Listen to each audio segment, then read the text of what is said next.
You won't pay out my annual leave while I'm on vacation?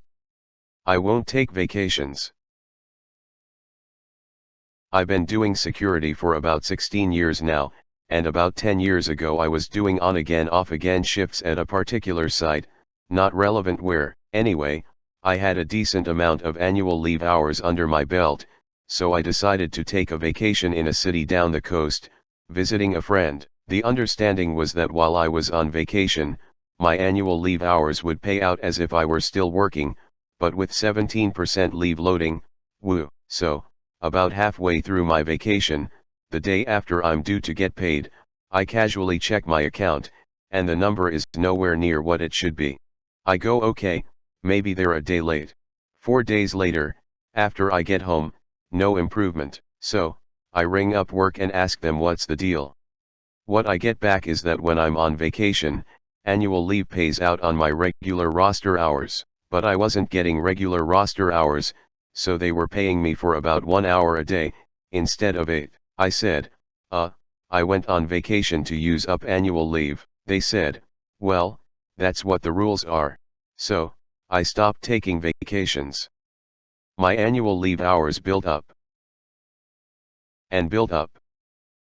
The company doesn't like anyone holding a huge number of annual leave hours, because if someone decided to quit out of the blue, the payout would be amazing. Saw one guy do this.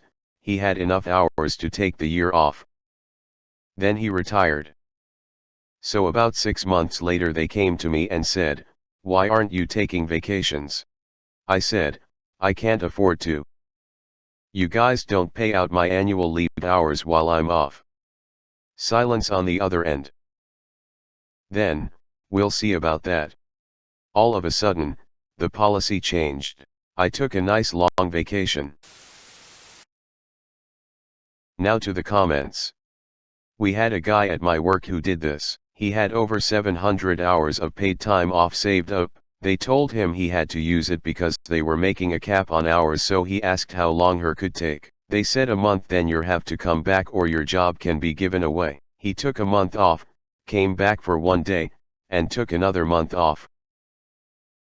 I have a colleague who has been with the company for 48 years. We aren't allowed to let vacation accrue over 18 months worth. That's about 4 weeks for me as I'm only 2 years in, but something like 16 weeks for anyone with more than 20 years in, with additional added once you get past a certain age. This fella takes every Friday off as vacation and still takes a few weeks off at the lake every year, but sick days accumulate forever, and we get them at the same rate as vacation. That guy has enough sick leave accumulated that he could be off sick for something like 7 years now. My company reorganized a few years ago. If any high UPS wanted to leave, they would get a buyout of their full salary for 10% of their tenure. One guy had started as a stock worker at 13 in his brother's franchise and worked his way up. He had 51 years in. They paid his full salary for just over 5 years. His retirement got magically better overnight. That's incredible. Dang. Good to see stories of people coming out ahead after giving their lives to a company. Seen too many stories of the opposite of that. Worked for the government. Policy up to the 70s was that you can accumulate unlimited annual leave. People were saving over a year's worth, then either retiring with a huge paycheck or taking the last year off. This was before my time. Anyway, they changed it to 30 days, anything over was lost the next year, which is why they have use or lose in December when people used up the excess leave. Sick leave accumulation was unlimited. When you retired, any unused sick leave as added to your years of service, in monthly amount, used to calculate your retirement benefits. They changed the civil service program in '84 and eliminated adding it to years of service. A decade or so later the government was wondering why people were using up their sick leave. Turned out people didn't want to leave any on the table before they retired as they wouldn't get anything for it. Sick pay was your current pay. The retirement calculation turned out to be around a quarter of this amount. It thus cost the government more money for the change. They changed it back. So, when I retired, I had a year of sick leave which increased my service years by 1 year. That use it or lose it rule can really come back to bite them in the ass. I worked for a consulting company that put me on contracts that would run a year or more. I would never take a holiday while on a project because I didn't want to fall behind on my work. I'd rather take time off when I'd otherwise be sitting on the bench being paid for nothing. So, I'd accumulate 4 or more weeks of holiday and go on a long trip. Win/win for everyone. Then the new rule came in place. Use your vacation time in the calendar year or lose it. A lot of our projects had a go live in early January, sometimes the 1st. When they saw that a lot of people requested to take the last few weeks of the year for holiday, they knew they were screwed. Turns out it was the accounting department that instigated the rule. The management teams had to negotiate with them for special dispensation and pay in lieu of holiday to correct the problem. What's much worse are companies that have use it or lose it rules for vacation leave but will also reject leave requests for operational reasons.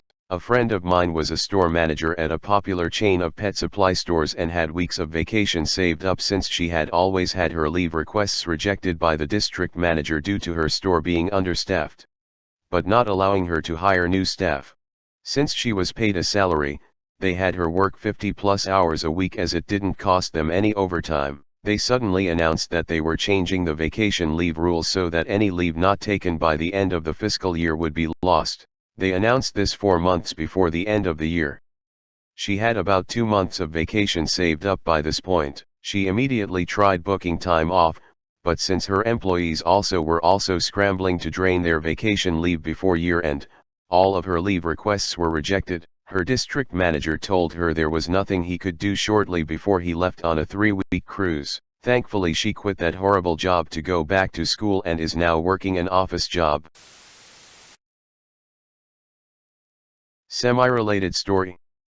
I was assigned to a US base in South Korea in early 80s. There had a fire which destroyed the base command and control bunker and they were in the process of repairing/upgrading the facility. We had a technician who excelled and had been performing the vast majority of critical installation/documentation of the new facility. He came due for rotation back to the US when the command suddenly involuntarily extended him for his mission-critical work. The extension was for 90 days, the maximum the local command could extend personnel for mission-essential duties. To say he was unhappy was an understatement.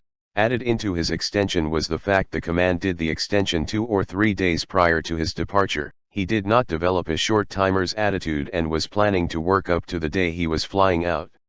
He out-processed during the day, then work in the bunker after hours, essentially pulling double shifts for 30 days prior to his original departure date. He emphatically insisted that he could not be extended and should be allowed to depart. The command was unmoved. Bam. 90 days. Q malicious compliance. He did nothing but work on the bunker. He had turned in his Ta 50 field gear and refused to get it reissued. Morning formation? Nope, he needed to go to work. Physical training? Nope. Range qualification, PT test, oddball house mouse training and briefings? Nope, they need him to work in the bunker and that was all he was going to do. He worked 8 hours and that was it. At the end of 90 days, they extended him for a second 90-day period. But Firestone, where is the malicious compliance, you ask? 2 days into his second extension, he disappeared. Gone from the unit. Gone from the base, gone back to the great USA. The command failed to understand the service member's situation. He had been the winner of the Pentagon Dirty Tricks assignment branch. He was assigned to Korea, just prior to his retirement. In fact, he had to extend in the Army to complete the assignment or else he would have been discharged 60 days short of his retirement. His original plan was to complete the assignment and then transition out of the Army, directly into retirement.